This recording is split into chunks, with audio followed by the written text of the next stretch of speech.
So let's just review few slides back because the record was not taking it. So this chapter is considering the perspectives on effective leadership behavior. So because we've got to record just an overview for those of you who are not in the class. Then we discussed the learning objectives that we are going to learn in this class. Then we discussed different types of learning leadership behaviors.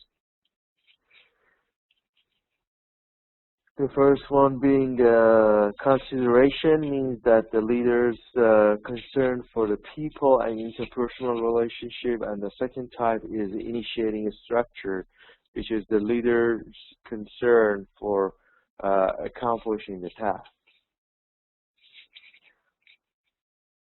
Then we discussed the first type, which is the relationship between the turnover rate and the consideration given from the leadership.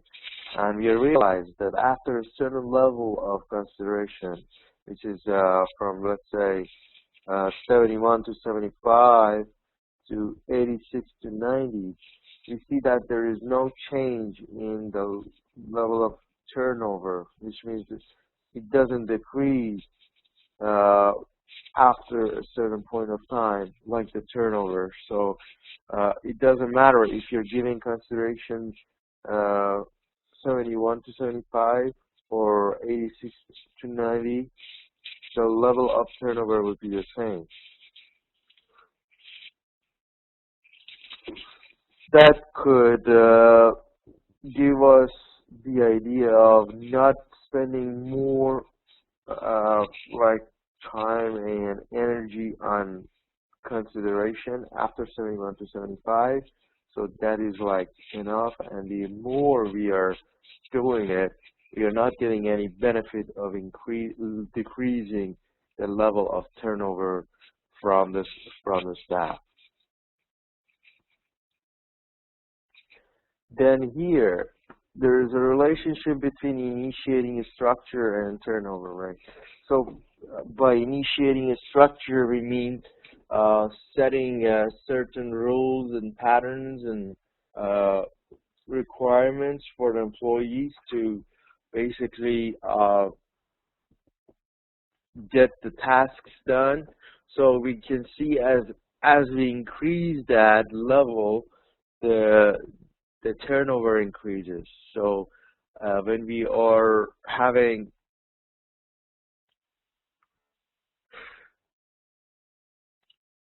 you have the least level of initiation structure from the leader, you have the least level of turnover, and as we go along and increase that level of structuring, the level of turnover increases. So goes high. So there's a direct relationship.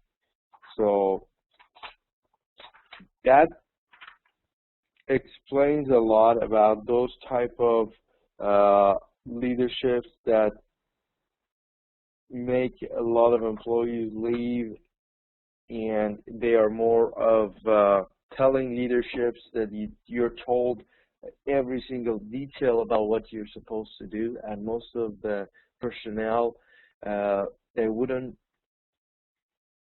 admire the fact of being told exactly what they're supposed to do. So that is basically the reason that we don't want to overemphasize on structuring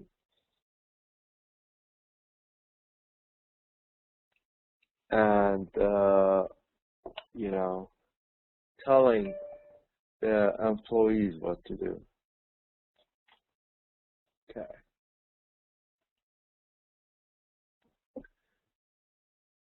Then we have task-oriented behaviors, where the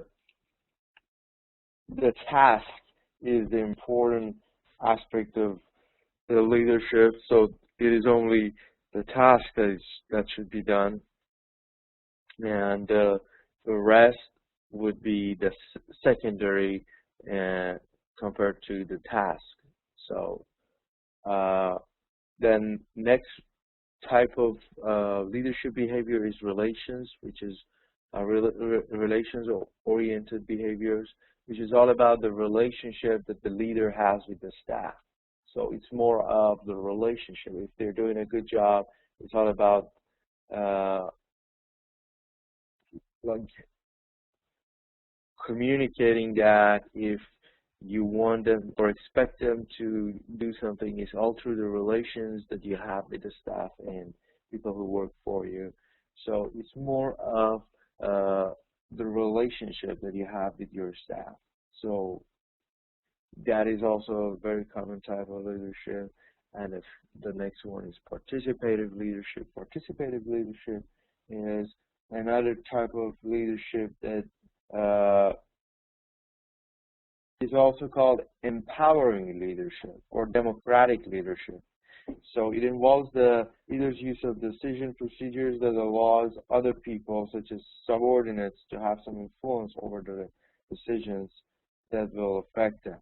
So it's like involving the personnel, the staff, in your decision-making processes. So they would be role-playing as a decision maker, other than just the staff and doing what you tell them to do. So when you are making a decision about certain leadership attributes and behaviors, they are actually involved in the changes that is going to be done and the implementation of those changes.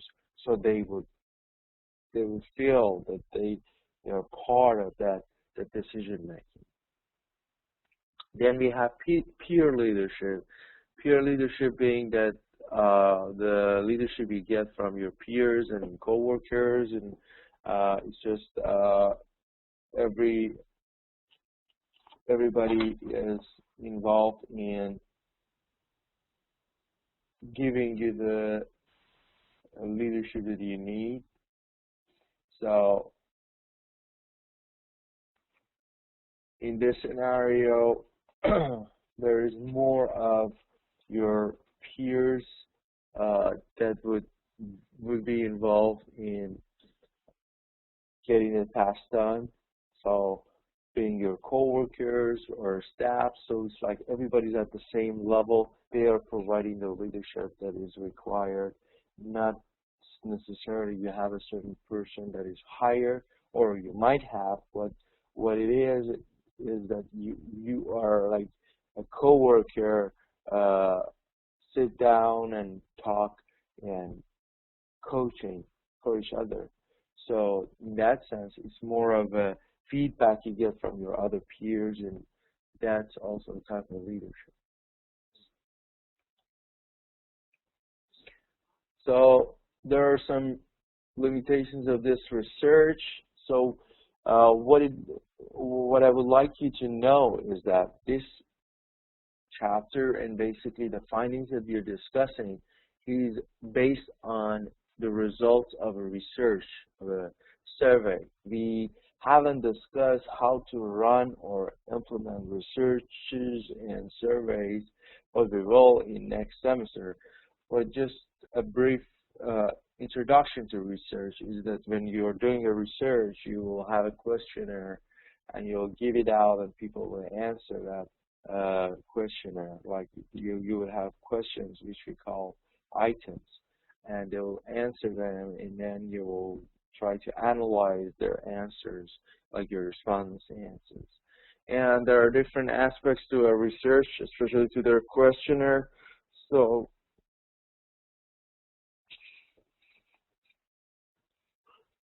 for this certain research, we have certain biasness and problems in the questionnaires. Some of them being you had ambiguous items, you have response bias, and aggregation of items.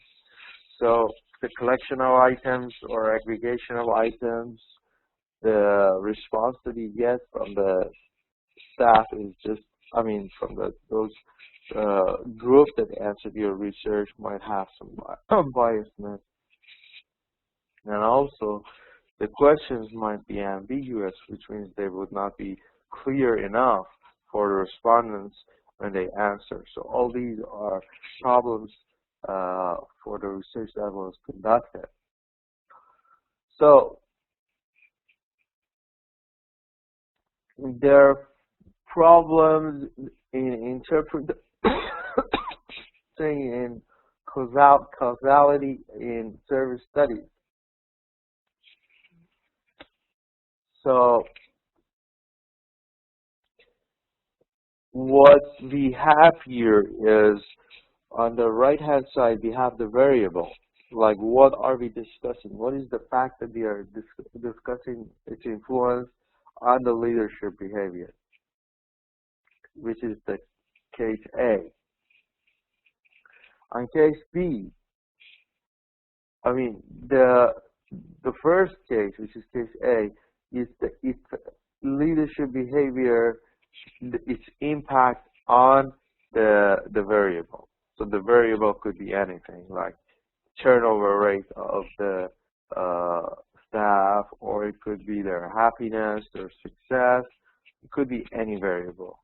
In the second case, which is case B, we have that variable's influence or impact on the leadership. So it's basically how we are going to discuss and analyze our research, whether we are going to understand and realize and study the impact of that variable that we are going to study on the leadership behavior, or vice versa, which is the leadership behaviors influence or impact on that variable.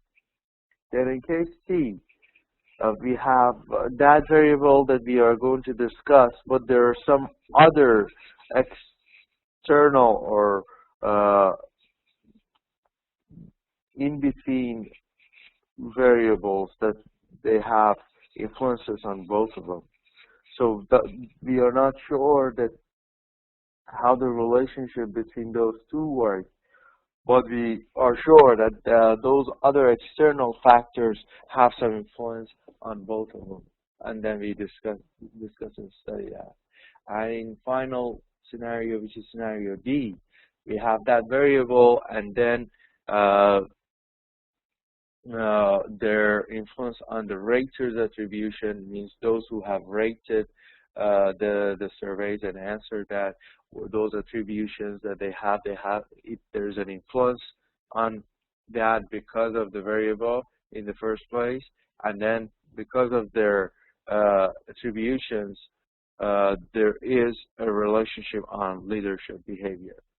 So all these charts is how we can you would get different results when you're running your studies, as you would study differently, as you're just studying different aspects of leadership and look at it in different ways.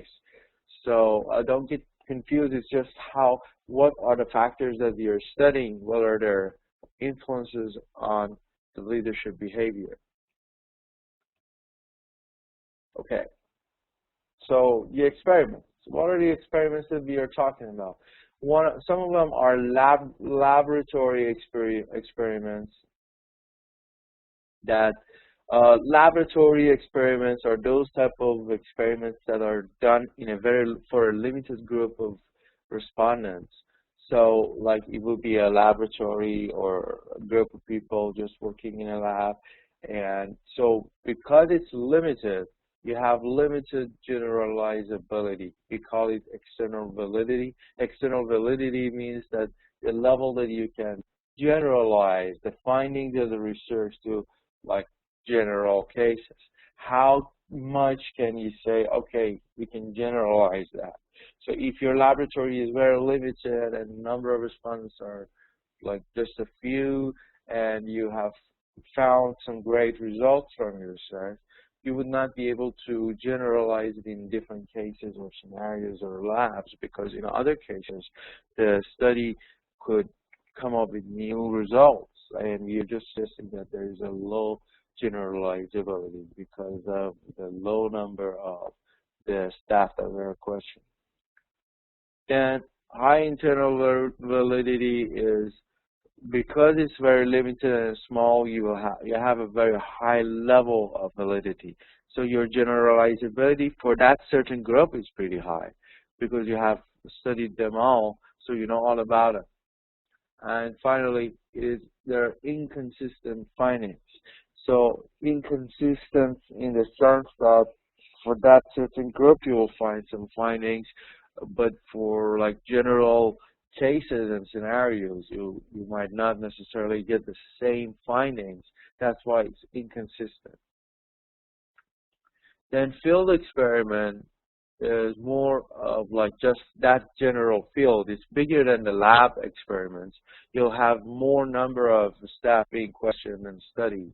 And so in that certain area of expertise, you will study all people or staff that are in, let's say, in marketing department. If you cover all the marketing departments, that'll be a field experiment. There's a high external validity because you're covering all these different types of marketing department staff. So you will be able to generalize and say, okay, it's safe to say that all the marketing department staff have these preferences because you have studied them. And low internal validity because the number of the respondents is much more. So when there are so many more, so the level of validity or correctness of the research from within would be questioned. And then finally, positive results for relations-oriented behaviors, mixed and inconsistent results for task-oriented behaviors. So there is a positive results for relations-oriented behaviors and task-oriented behaviors. So the result is kind of mixed between these two. So before we move forward, is there any questions so far? Are we all following? Is it clear all so far? Do you have any questions for me?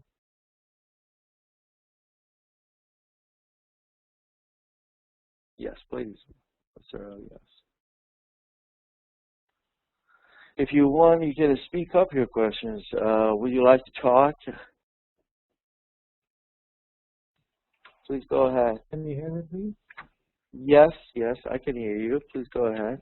Yes, my question was regarding we mentioned here the laboratory experiments. Uh-huh. I really didn't follow very well what it has to do with the lesson that you're following for the leadership and this laboratory. What does it mean? It's just an example. It's really relevant to the leadership. Okay, thank you. Right. Some clarification. Okay, thank you. Thanks for the question and the clarification. It's good to understand what we are talking about. Basically, we're going to discuss the leadership behaviors in this class, in this session today. And these that we are looking at are different ways that the research was conducted to find out these results. So because we're going to discuss all these concepts, it's very important for us to understand that where are we getting these ideas about leadership, because leadership is a very conceptual matter. It's been very difficult to measure or understand it. So this book that we are using in our class is based on research, like a lot of researches that were conducted in different companies to understand and answer all these questions. So there's one approach is just telling you what is leadership, the behaviors, and blah, blah. But this book is basing everything on the research that was conducted on these different concepts. And what we are studying is the result of all those researches. But before that, we need to understand what are the types of the research that could be done to get the results, and what type of research the book is using to basically explain all that. So one of the types of the research that we could do would be laboratory experiments, and that laboratory experiments is when you're limited to a certain group of people. Let's say if you're just a branch of that company, and it's just a few employees that you have. If you question all the employees that you have about leadership, and they would answer their questions, and then we say that it will be laboratory experiment. So it's just a quick overview of research. This will be explained in detail, like how to run research, how to do it, what are the requirements and all, for a course called Research Method, which is a course, and we'll probably have it next semester.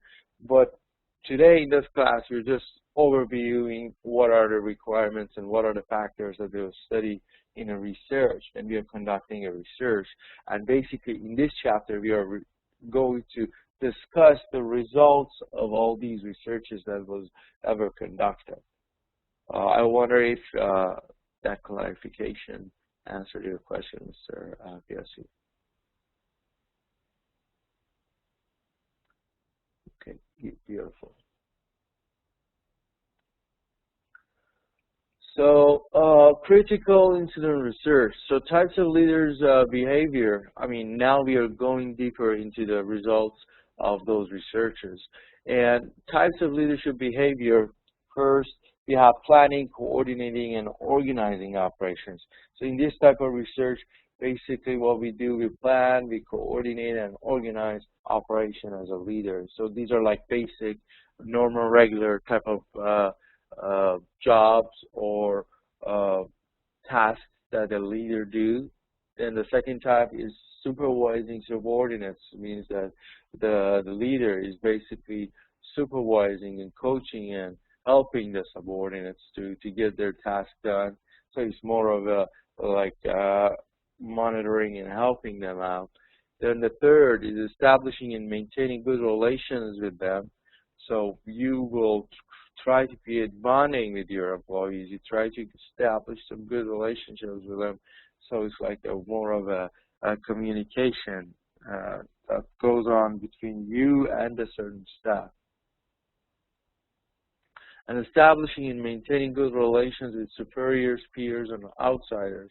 So this is also another aspect of your relations, which you want to establish a good relations between you and those above you, or those like your coworkers and those who are outside that certain group of people. And then finally is assuming responsibility for observing organizational policies, carrying out required duties, and making necessary decisions. So this is also a different type of assumptions that we make. So there is a responsibility that we assume for observing organizational policies, policies in action, and also the duties that we need to make get done, and also making those decisions that are necessary. Then finally, there are limitations of critical incident research. So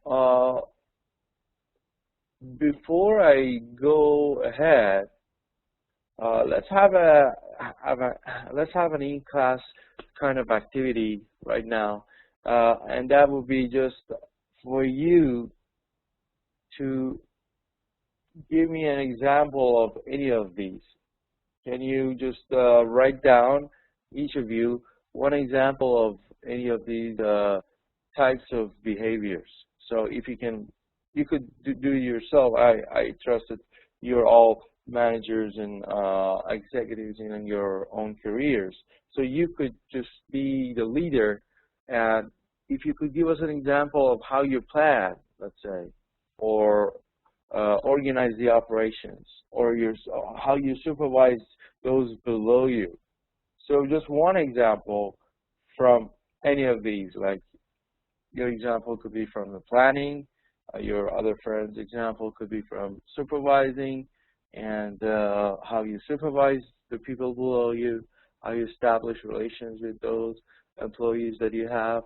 And so just give me examples, and then we want to discuss that to make sure that we understand what you're talking about. And also I want some feedback from you in the class. So I give you a couple of minutes to think and discuss, and then write it down in the chat box. If you want, you can read it out to everyone, or you can just, I'll read it for you when you write it down here in the chat box. So up to you, just write it down and we will discuss it. I give you a couple minutes.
Okay, I don't see any answers yet. I only see a question: what is the difference between a politician and a diplomat and a leader? Those are more of different types of leaders. We are more into the leaders, the business leaders. We are not concerned about those politicians. As we discussed in the first class, anybody could be a leader. I mean, it's like the leading role that you play gives you the leadership, but we are talking about leadership in organizations like companies and wherever we work. It's not about politics or those leaders who are leading the country. We're talking about a leader who's leading the company. So it's not our concern to know about politicians or those type of leaders. They're not our concern. So I hope that will answer your question. From Mr. Elias, we have planning, developing a work plan beginning of the year, and then no weekly basis through discussions with the team. Then establishing relations is like through face-to-face meetings, inviting to working lunches, very good examples. And then planning, coordinating, preparing goods and realistic plans and follow the plan implemented or not. That's very good. Very good examples. Yes, great job. Great job. So, shall we have some more examples of how you do it in your organization's class? Please participate. Shall we have some examples from others in the class to make sure that everybody's following?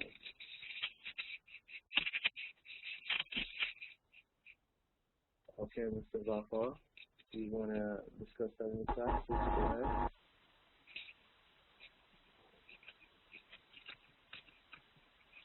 Or you want to write it down?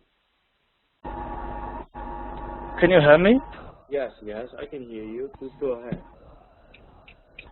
Thank you very much, Mr. Puyan. Good evening to all.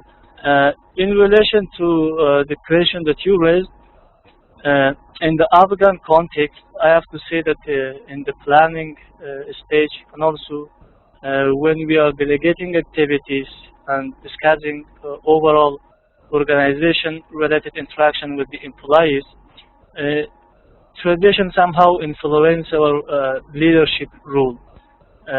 In my experience, it means that our leadership approach is either relation-oriented or participative, as we discussed earlier in the slides. Task-oriented behavior, in my experience, doesn't give the desired result. It is not very much efficient. It means we very much consider number 1, number 3, and number 4 in this slide in particular. These 3 types of leadership rule. It means we sit together, consider very much the relationship and tradition, coordinate all activities that relate to our work and job. Okay, very good. Can you give us some examples of the 1, 3, and 4 that you mentioned? Like how you do it in your organization, like for planning. How do you plan? What are the planning procedure that you have? Give us some practical examples. Can you give us some? Yes, thank you very much for planning. What we do as a leader, we call all the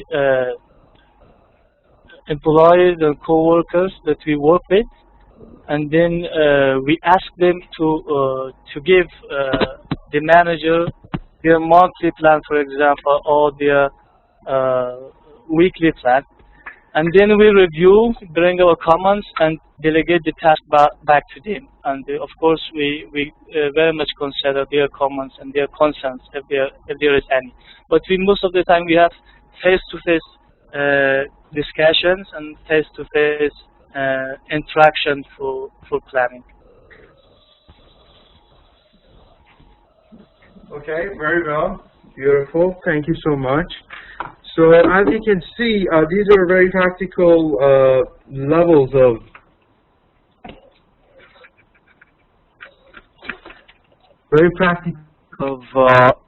research, and their implementations are really helpful when it comes to the different levels and different types of behavior.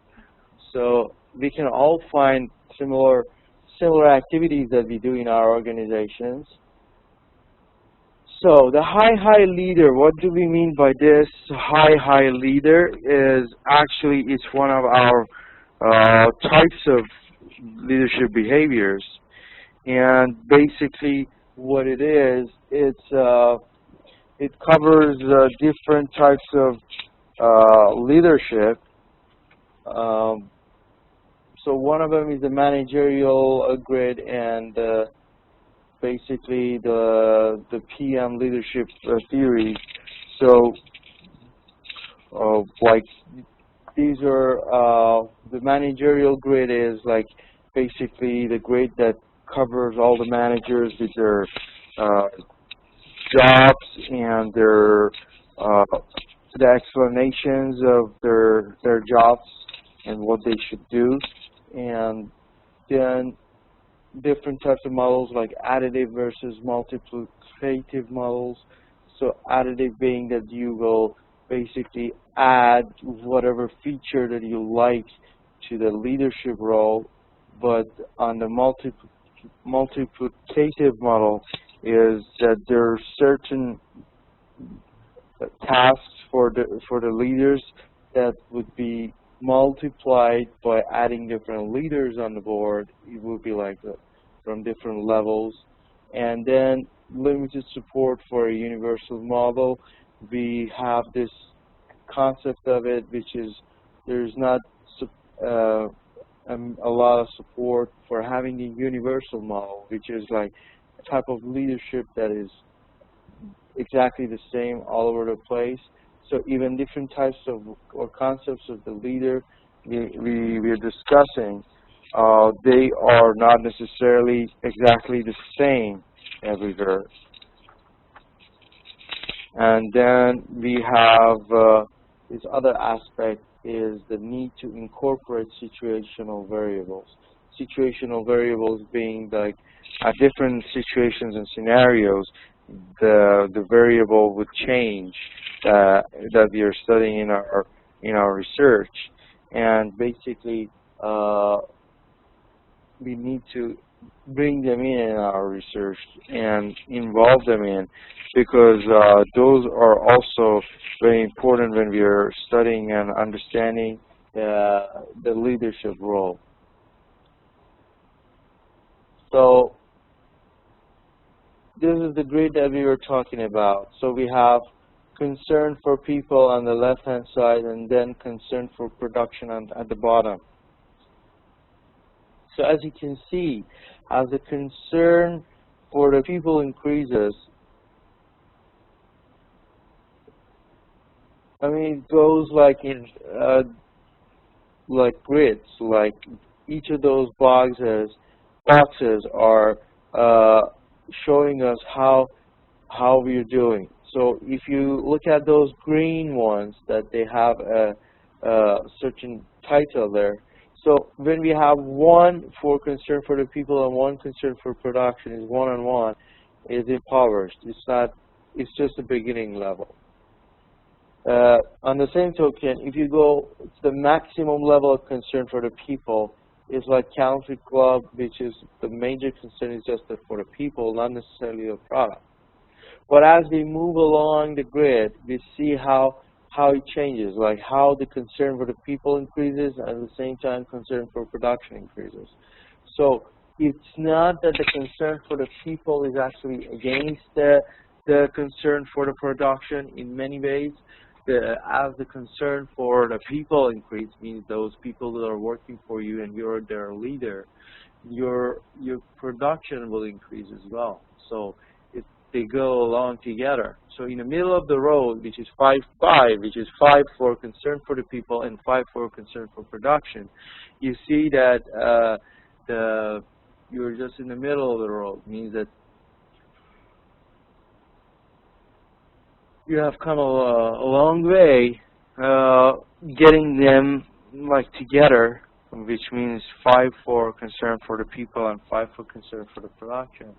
But still, there's a way to go, way up. So if you suppose a direct line from 1 and 1, which is our impoverished, and link it to middle of the road, then the best, our target would be team management, which is 9-9, which is 9 for concern for the production and 9 for concern for the people. That's our ideal scenario. So you can just draw a line here at all along the way to the team management.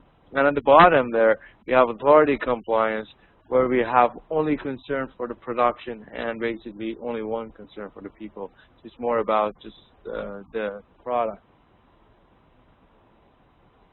Also see a comment at the bottom here is participatory planning is most applicable.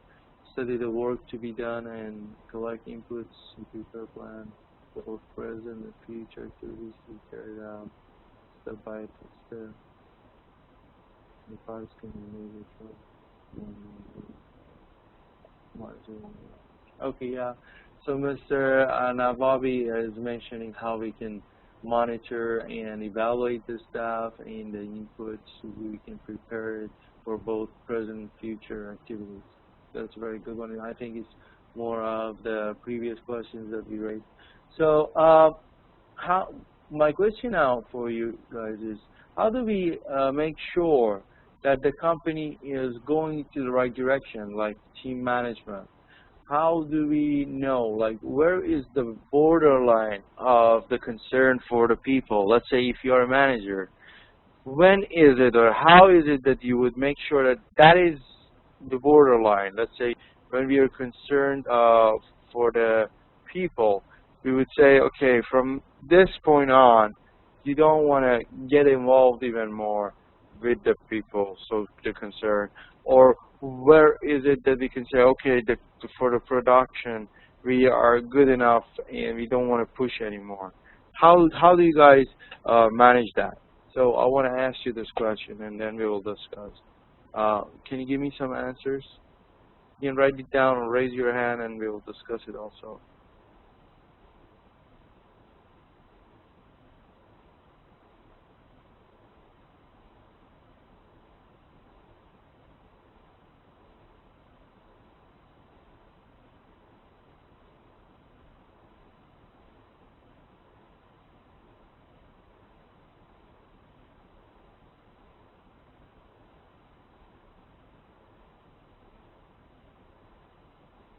Well, yeah, the question is, how do you guys as leaders or managers know the borderline for your concern for your staff?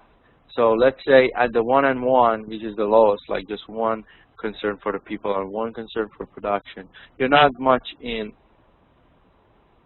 very much concerned in production, neither on the people or the staff under you. My question for you is, how do you realize, okay, this is the limit that is your concern for the staff that are working for you? How do you show it? How do you manage that?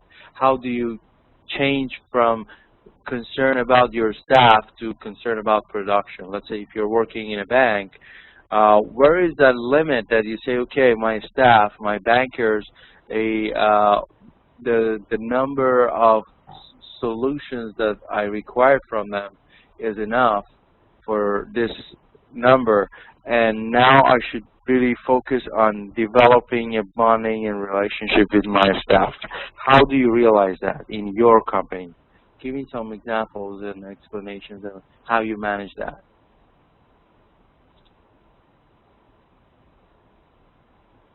Okay, I see Mr. Ghostani has raised his hand. Please go ahead. Oh, Mr. Elias, sorry. Yes, go ahead and explain it to us. Hello, can you hear me, sir?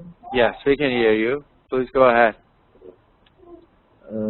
Okay, according to my personal opinion and experience regarding the question that you had for the having a borderline between what the organization or company expects to achieve and also how to manage the interpersonal relationship. I think it depends from company to company and organization to organization, because first of all, any company or organization is supposed to have already defined core values for its company. Okay. The core values, which kind of core values does the company respect?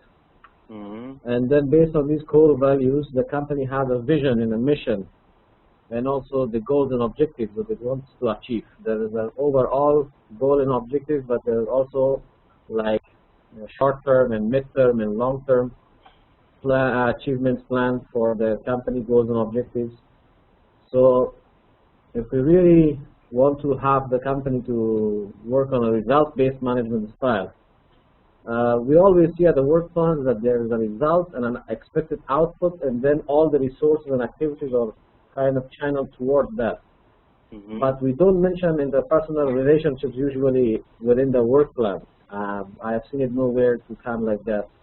But it comes only when the policies are set aligned, for example, administrative, human resource, and for example, the salary, the incentives. Let's talk about, staff management. It comes out under the human resource management and the staff management and the working environment policies that our organization follows.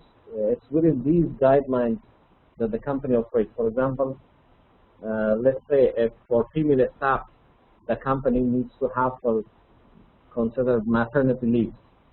That's the respect in terms of considering a specific need and then a specific response from the company side. But if the company says, okay, I don't care, I have a female staff, I want the result, I don't care if that person now is a mother or she needs a maternity leave or anything, I think this is breaking the border. And then that person will have to turn over or resign or leave. So it mainly depends on the policies and the core values that the company needs to respect. In short, I wanted to put this from my own view, but my colleagues, my fellows may add something. Or if there's a question, I can answer. Thank you. Very good, very good. That is actually very true, and there are a lot of times that we see the concern for people actually leads to concern for production, as we discussed. So if you show concern for your staff, that's how they can show concern for the production you require from them, and that's how you grow and move along.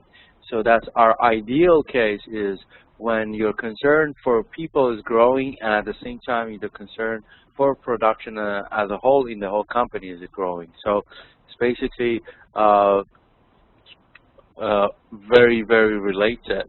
And here I see, Mr. Zagor, before we need to move forward, we should have all these awarenesses.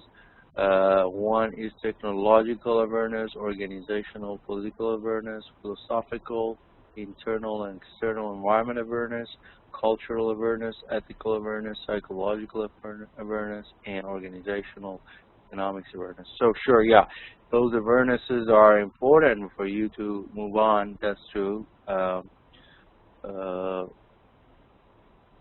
And then we have this comment from Mr. Nawabi. First advice is the staff commits mistakes. Second stage, if continues, warning letter and produce improvements plan. If not meets the requirement, dismiss is the last option. Okay, yeah. For Mr. Nawabi's example, we are not more concerned about how you, we are dealing with people, yes, of course. This is one other side of example, a very good example of how you deal with those who are not performing. And yes, that's true. But by concern for people in this case, we are not basically that much into how we dismiss people from their work. Is how we build the relationship with the staff and how our people management help produce the numbers or production that we are looking for. So this is more of how we deal with our staff in your corporation, let's say. So how we get them produce what we want them to produce. So how and what is the relationship in there?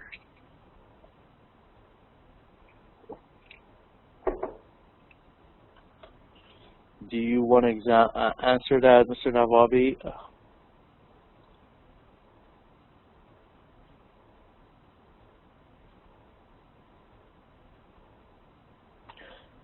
There is some standards are fixed for producing goods, and daily checking could be an option. Yes, very good. And trust and commitment and awareness are most important. That's true, Dr. Bar. Oh, the trust that you have, which is something that we really need to be concerned about, is the level of trust that you have with your staff. That is actually one of the very important aspects. So if your employees and the staff trust you, they will tell you what they really feel, and that helps you to come up with an action plan. And then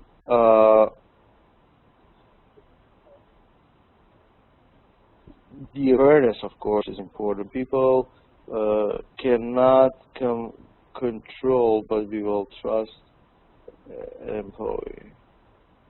Really important.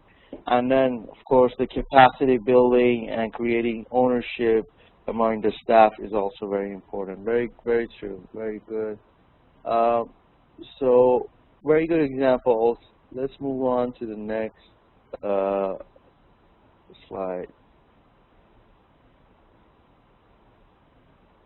The leadership behavior taxonomies. So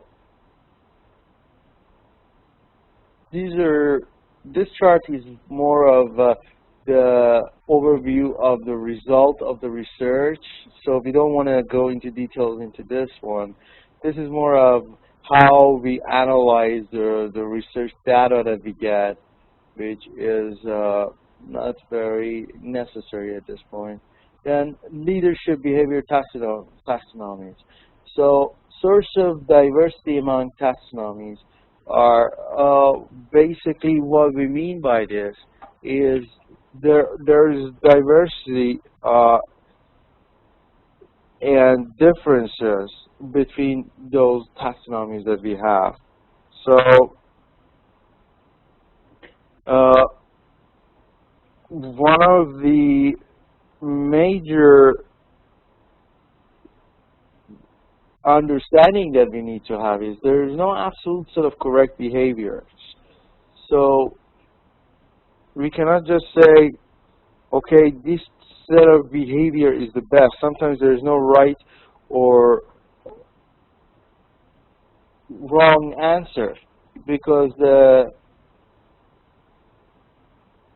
classification or taxonomies of the behaviors, different behaviors happen from different staff, and we cannot necessarily say, okay, this type of behavior is good and this bad. I mean, we have some general understanding of the behavior, but different employees, they behave differently, and that's how we have this dynamic work environment that everybody is producing and helping in their own way, and they are adding value to the company.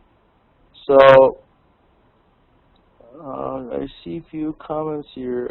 People, the capacity building and creating ownership among the staff are important. That's true. And then from Mrs. Argon, I think, in addition, behavior theories of leadership propose that a specific behavior differentiate leaders from non-leaders. That's fabulous. That's true. All these theories, they do prove that specific behaviors that happen from a person makes the difference between a leader and a non-leader. And then, well, employees' involvement in the significant portion of the company work, motivation of the employees, and give value to their performance. It can be more effective in the productivities of the company. And finally, persuasion and skill of motivating staff are some qualities of leaders. That is also true.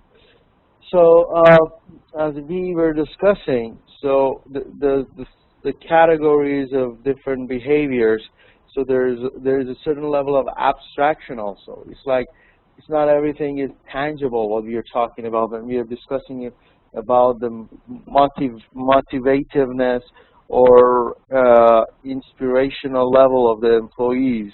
Sometimes it's abstract and we cannot exactly measure how much they are inspired. Or various methods used to develop taxonomies and limitations factor-based taxonomies. So these are these are different concepts of those collections. So as you can see here, the broad abstract categories, so middle range categories, we classify, and then the task-oriented behavior we monitor. Then concrete or narrow categories, we set a goal for it and we visit facilities and measure how much they're achieving their goals. Then observed incidents then the manager sets a goal to increase sales 10% by March 1st, let's say, and the manager walked through the new store to see if it was ready for the opening. So, as you can see, these are different types of or levels of abstract. The first one is probably very abstract, but as it goes down, like 1% increase is pretty much, you know, measurable.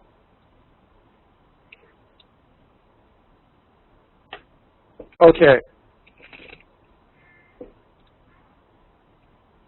So here, what we have here is different behaviors classification. We have a three-dimensional classification or taxonomy.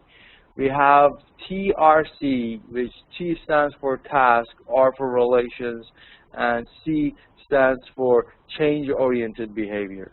So by change-oriented behavior, we mean that when our behavior is focused on making the change possible in the company. So task-oriented behaviors are those when the task is a major problem or issue. You just focus on how to get the task done, so you don't pay any other focus on anything else. So what you have, your goal in mind, is to get that task done. Probably you can use different policies or procedures that were in action from before and how to use them efficiently to create whatever number of production that we are looking for or answer to our problem or whatever. So it's more of just doing the task. If you're in a production company, just producing the product. If you're in a service company, just giving out the service. If you're in a sales company, just getting the sales number. So all you see here is the task. So we just focus on that in this case. I see an example or expression here. Sense of protection, no status, yes, very good example from the previous discussion we had. Giving credit to the staff is really important. That's true. Then the next type is the relations-oriented behavior. We talked about it, how we create relations, and this example from Mr. Navabi is actually a relations example. That's very true. And then the last one is change-oriented behaviors, or those behaviors that are going to result in change, or we're looking to create some change in the behavior of the employees. So that is also very important. So as you can see, we can look at it as three-dimensional model or just some factor model which they are leading to each other or work together. So at the three-dimensional, we have the task we need to focus on, we have the relations, and we have the change-oriented behavior. So it's by different ways of looking at it, we have different ways of, responding to it. So more in detail, task-oriented behaviors, you organize work activities to improve efficiency, you plan short-term operations, you assign to work groups or individuals, you clarify what results are expected for a task, and finally set a specific goals and standards for task performance.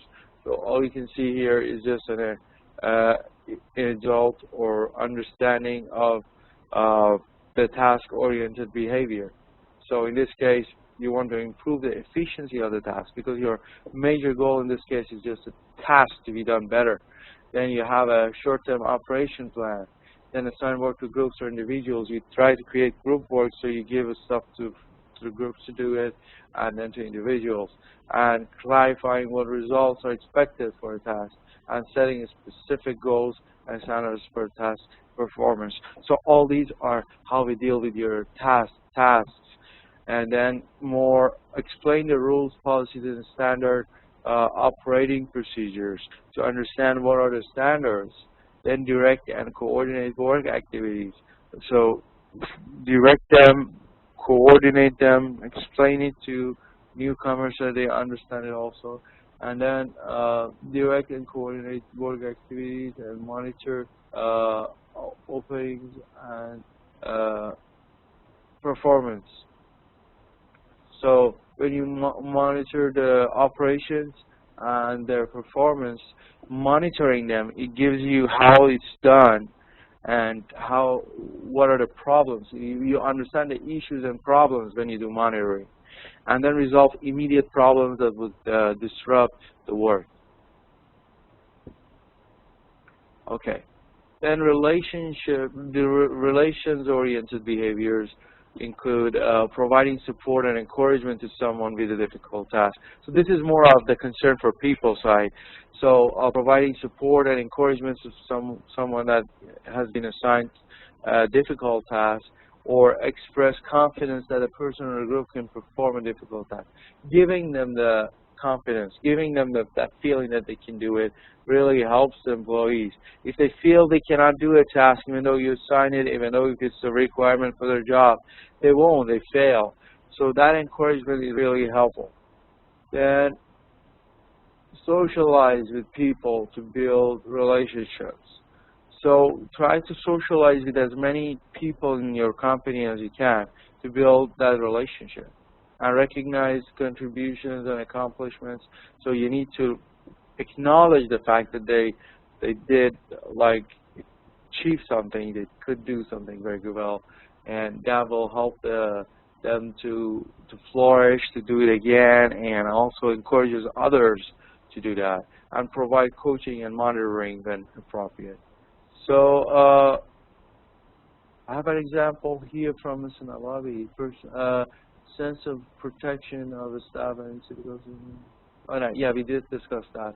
So now, if you can elaborate more on this, I want some examples and explanations from you guys on how relations-oriented behaviors help. So we have these examples providing support and encouragement. So maybe when you were encouraged, or you encourage somebody else, or how you express confidence in your staff. If you can give me some examples or explanations, you can write them down or just speak them up. Okay, come on board and give me an example.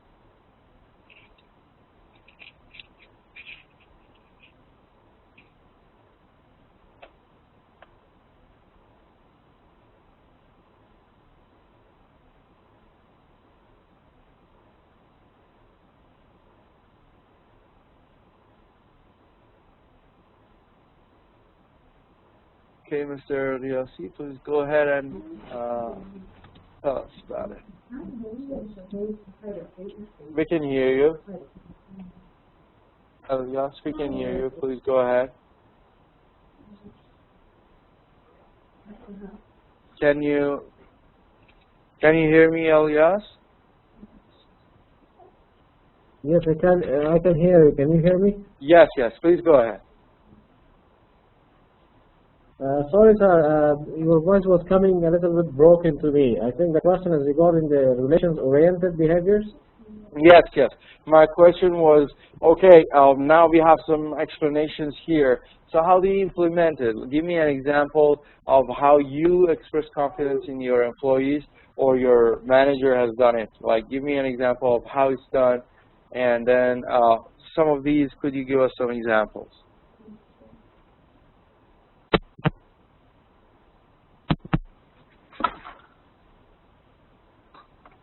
Could you hear us? Could you hear me? Yes. Actually, for the first line, we provide support and encouragement to someone with a difficult task. Okay. I have personally experienced this in many occasions. I mean, I have been tasked with some difficult. I've been given some difficult tasks with encouragement from my supervisor, and also for some people or staff under my supervision. When I happen to give a difficult task, I've also give support and encouragement. And this comes like either inviting encouragement and support, or just like even verbal.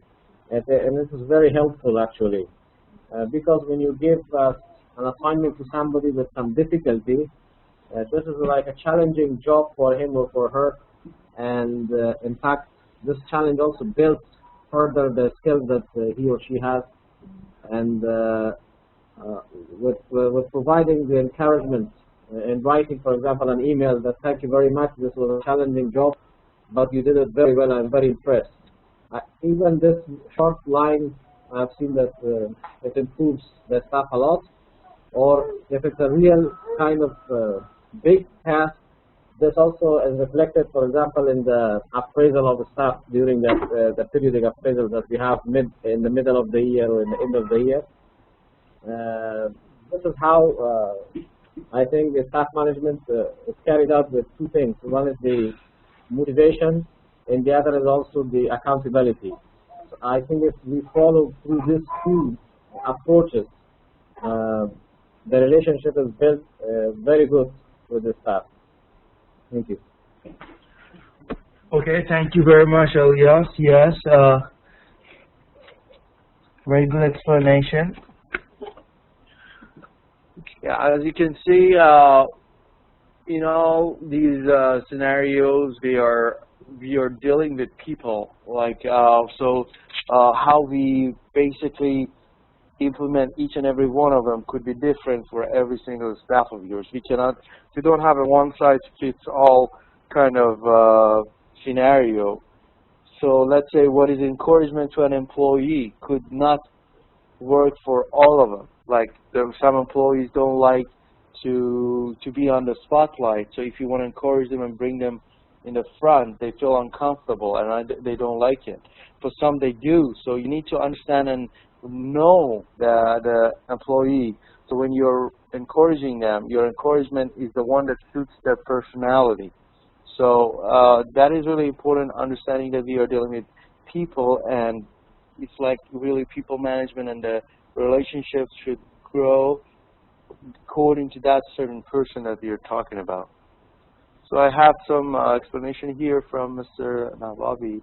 Shared responsibility, authority working together. For achievements we can say but if something was wrong, the leader could say I. Very good example, taking the blame, because there's this blame game going on in a lot of companies, and they are just blaming others. Especially leaders don't like to blame themselves, even though they make mistakes. They like to give it out to others, like their employees, and say like it was your mistake. But a leader who really takes the initiative to solve the problem and starts from him or herself, that's amazing. And coaching and mentoring are good ways to ensure relation-oriented behavior. Very true. So coaching and mentoring is really good and really helpful. Very good. So let's go to the next slide. Then consult with people on decisions affecting them.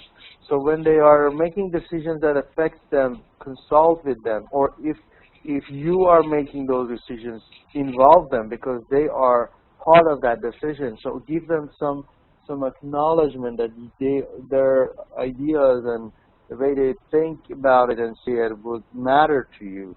And then allow people to determine the best way to do a task. So give them some room to do it their own way. Don't just give them one way and ask them to do it this way. Give them some different scenarios. Say, okay, if you want to do it, you can do it this way or that way. But some of them, they have their own way. So give them that possibility to utilize. Then keep people informed about actions affecting them, which is about informing the major important people in the company about the actions that are being implemented that would affect them, and help resolve conflicts in a constructive way. Okay, we will have conflicts with the employees or your subordinates or supervisors. So it's very important to be able to resolve the conflict in a constructive way, in a way that helps you and builds you up or your subordinates up. We don't want to break people down. We don't want to just put them down and tell them that they don't help us or they don't add value to the company, because by saying that, we'll sort of discourage them, and they might leave, or the attrition rate will go high. Then use symbols, ceremonies, research, rituals, stories to build team ability. So using those symbols that we talked about would really help us to go there, because just talking about it, we will not be able to get it done, but by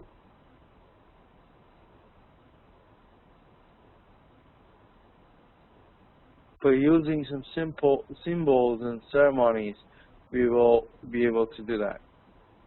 And then finally, recruit competent new members for the team or organization. We should continue our great relationship with new people. We should bring in new blood, which is matching the previous one and helping out. So it is also like part of the growth of the company. Then change-oriented behaviors. Change-oriented behaviors are the second part, the last part, where we mentioned it's all about change. We want to make some changes happen. We did discuss in business strategy class what are the threats under the SWOT analysis. So monitoring external environment threats or opportunities is actually, it paves the way for change, because as a leader, when you want to direct your company or your team into a certain change, you need to know what are the hurdles and troubles and what are the positive points of going there. So knowing that, studying that, and monitoring that, and sharing it with your staff really helps them to know what to expect, know how to do it, and know how to refrain from getting into trouble. And then interpret events to explain the urgent need for change. Be able to analyze and interpret what the events that are happening around you to convince them that the change is needed, because people or staff or employees won't take any changes unless they think they have to and they need to. Otherwise, they'd rather just stay where they are. We wouldn't be using computers and all those if you are not convinced that those are helpful. So us using it, somebody has taken the action of, convincing us through that by giving us events and all those examples. Then competitors and outsiders to get ideas for improvements. So you want to study your competitors also and outsiders, and you will get some ideas to improve, and that helps you to change. Then envision exciting new possibilities for the organization. You want to envision and visualize some of the possibilities that you have for your organization. And then encourage people to view problems or opportunities in a different way. Yeah, we should show our staff to see stuff in a different way. Just looking at them at the same way all through life is not going to help us. We got to be able to see every single problem differently in its own angle, and that will help us to understand and solve it. So we are not just saying like, okay, this is a problem. If you can solve it, then you should be able to solve all the problems. But we say, okay, here's a problem. If you enjoy solving or solution to that, you can keep on finding solutions to that problem. And then develop innovative new strategies linked to core competencies. We talked about it in business strategy. Come up with new innovative ideas and link them to core competencies. Core competencies are those parts that gives you a competitive advantage. Okay, any examples? How can we frame hope when we are difficult? Yep. Basically, it's an awesome question. Difficult situations are a test for us. So for us to frame hope, for us to give hope to our employees, is just to give them encouragement. Sometimes they have failure, even though they did the right task. They are taking the right action. They are not getting the result we want them. So we can acknowledge that, because mostly in troubled times, we'll have we're not getting what we really want to, but by acknowledging what they're doing right, they'll keep on doing it, and we finally get there. So it's just all about how we deal with it.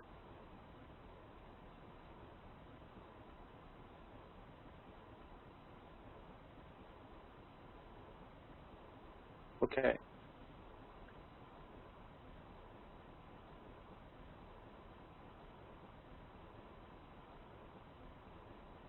We have a comment from Mr. Zargon. All these.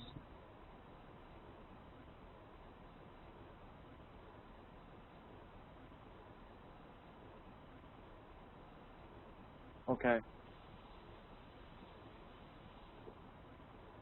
So we have this input from Mr. Zargon that selecting team members, training and develop them, then performing team tasks and all those. Yeah, those are really helpful and good thoughts. Then change-oriented behaviors continued encouraging and facilitating innovation and entrepreneurship, encouraging and facilitating collective learning and teamwork. And then experiment with new approaches for achieving objectives, making symbolic changes that are consistent with new vision and strategy. Encourage and facilitate efforts to implement major changes.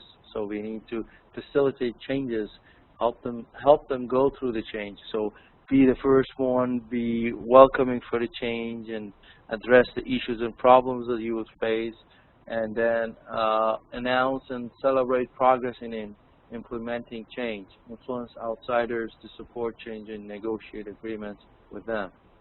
So we want to influence outsiders to support change and negotiate agreements with them.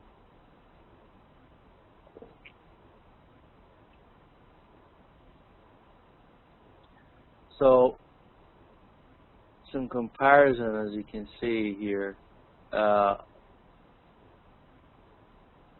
in this chart, which you will also find in the book, and then task behaviors. So just for the last 5 minutes in the class, let's have some task again.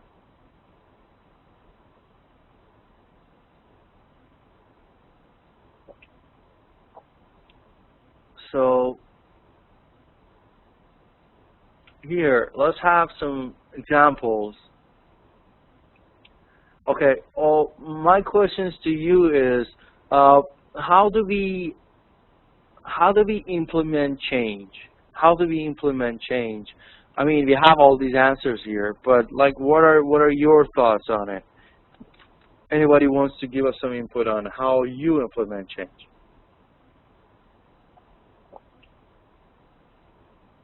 Anybody? Any comment? You can speak up to the class or write it down and discuss it. So, like, by change, we mean something different from what we were doing. So it's already a challenge whenever there is a change. So how do you guys implement change in your organization for your staff? Which one of these do you use?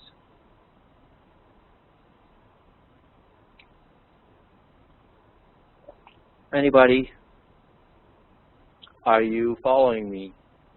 Class, please give me some feedback and answers. So how do you guys implement change? I repeat the question. Can you hear me, guys? Please answer by either raising your hand and talking to the class or just write it down.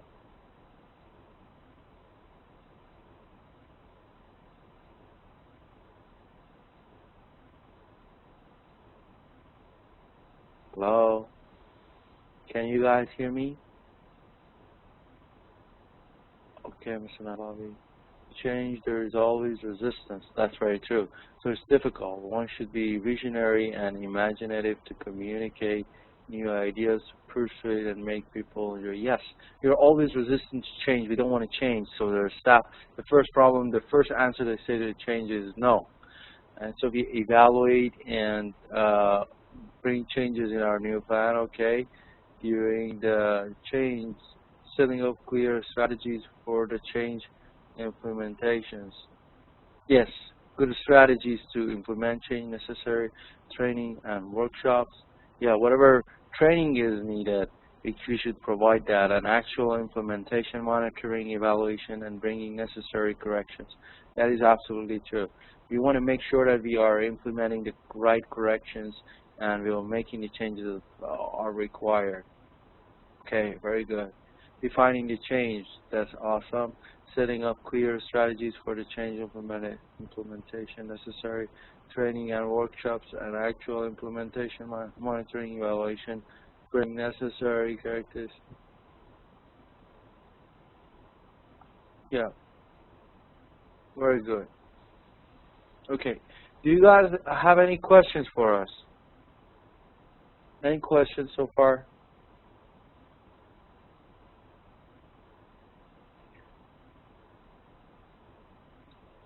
Yes, that is absolutely true, Mr. Barr. We need to create awareness about the change, you know, let people know about the change, the benefits should be communicated, what is the change, why is it necessary, why in the first place we should do the change, and then how to do it. So make people aware of the change that is happening around you. That is absolutely important, and very true, very true. Okay. Benefits should be discussed. That's absolutely true. Okay. Anybody has any questions for me? Any questions? Comments? Questions?